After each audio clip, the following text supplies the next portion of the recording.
Como foi esse lance do Cidade de Deus? Deus foi uma catapulta, né? Tanto do Fernando quanto do cinema nacional, né? Ele é tão à frente, né? Ele é tão bom em tantos aspectos que eu não entendo como que não aconteceu aquilo antes, né? Não teve uma coisinha... Tipo, aquilo é... Sabe, não teve um filme parecido com aquele do Meirelles e depois... É totalmente diferente, né, cara? Quer dizer, na história do cinema... Paleta, né? As paletas que ele usou de cor, tudo é tão... Aquela câmera, né? É muito louco. Ele e o César Charlone, que é o fotógrafo que trabalhava sempre com o Fernando, eles criaram uma coisa ali que eu sempre costumo dizer que um filme, quando ele fica muito bom, ele é uma sucessão de acertos, né? Ele não é um acerto só.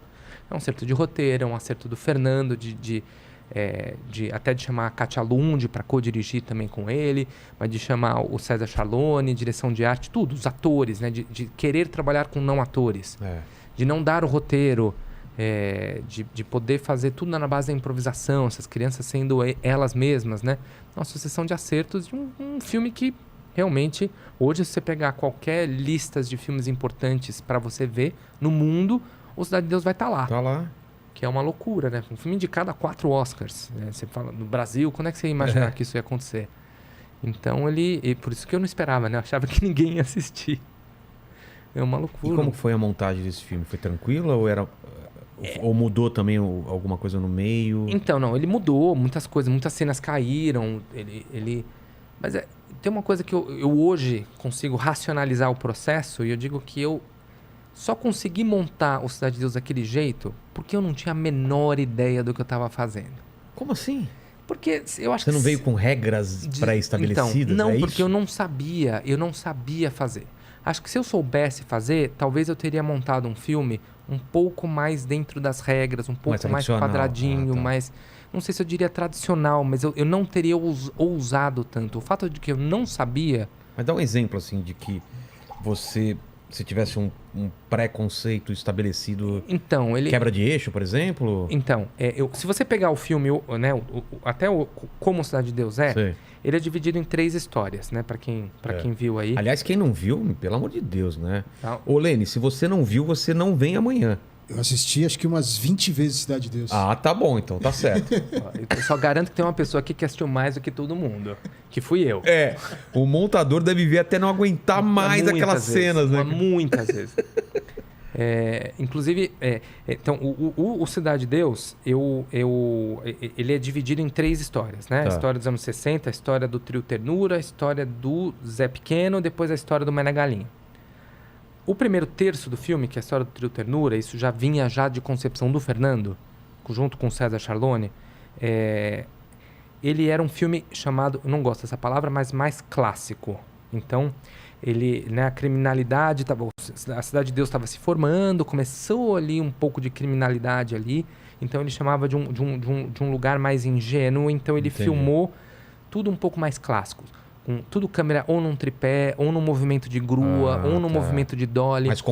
Mais contido. Então, tem planos abertos, você vê a Cidade de Deus se formando, você segue as regrinhas de eixo. Entendi. Que né, então, se você tem 2 pessoas conversando aqui... A câmera tá aqui, ó. As câmeras Coloca nessa câmera aqui. Todas desse lado. Todas estão aqui. Vocês não estão vendo, mas sempre corta, tá sempre aqui. Não tem câmera pra cá. Porque senão, quando corta daqui pra... A gente tá olhando pro mesmo lado. A gente estaria invertido na tela. Quando se corta dessa câmera aqui pra uma câmera aqui. Aí o pessoal fala, eles trocaram de lado? Porém, depois a gente pode voltar a falar nisso. Eu sou um defensor ferrenho de pular eixo o tempo inteiro. Também. Eu acho que isso não quer dizer nada. Também acho. Mas contar a história vale tudo. De qualquer maneira. Então, nesse primeiro... regrinhas tá. No sentido de... Não só isso, mas de raccord de movimento, que é essa continuidade de movimento. Então, se eu levanto... Se eu pego aqui o copo aqui, eu vou voltar no mesmo lugar quando corta.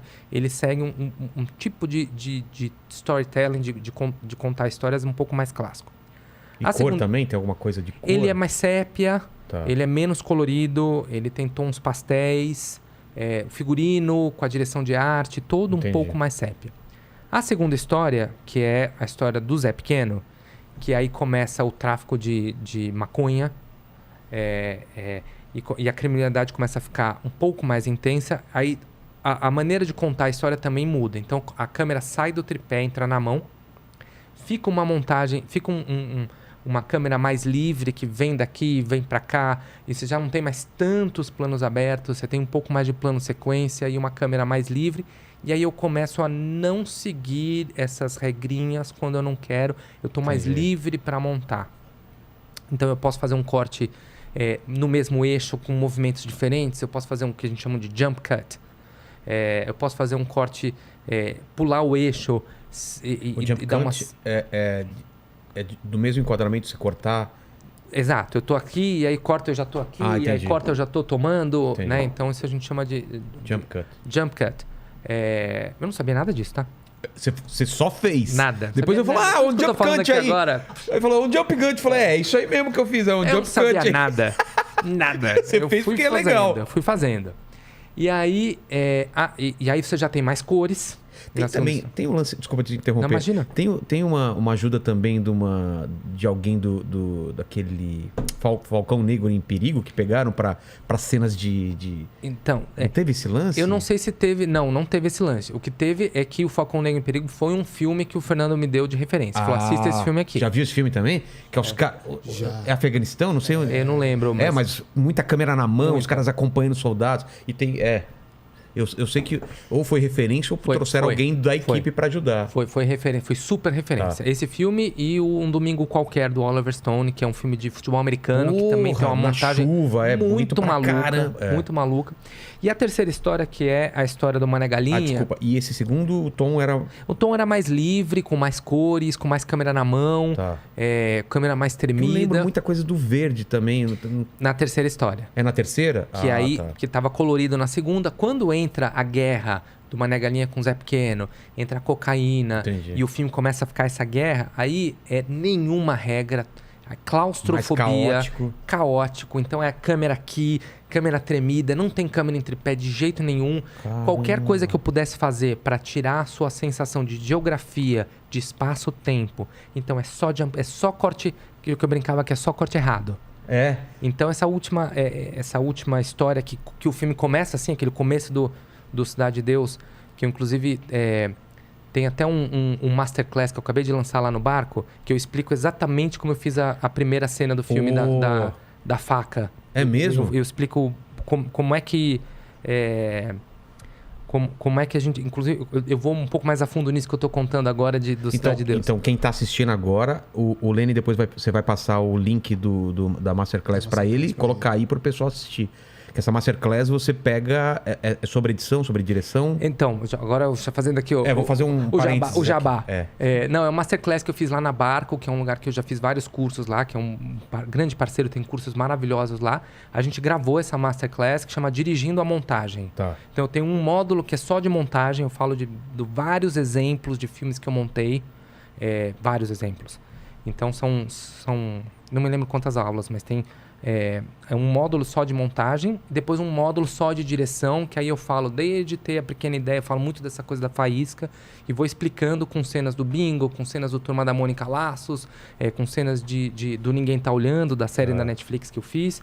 E eu vou passando por todos os estágios da direção até voltar na montagem e chegar no filme e terminar o filme. Entendi. Então, mas eu falo bastante da cena inicial do Cidade de Deus, mas ele começa pela terceira história, né? Que ele começa pelo fim, Cidade de Deus. É verdade. Ele começa pela perseguição da galinha, que é lá onde vai ter o tiroteio final.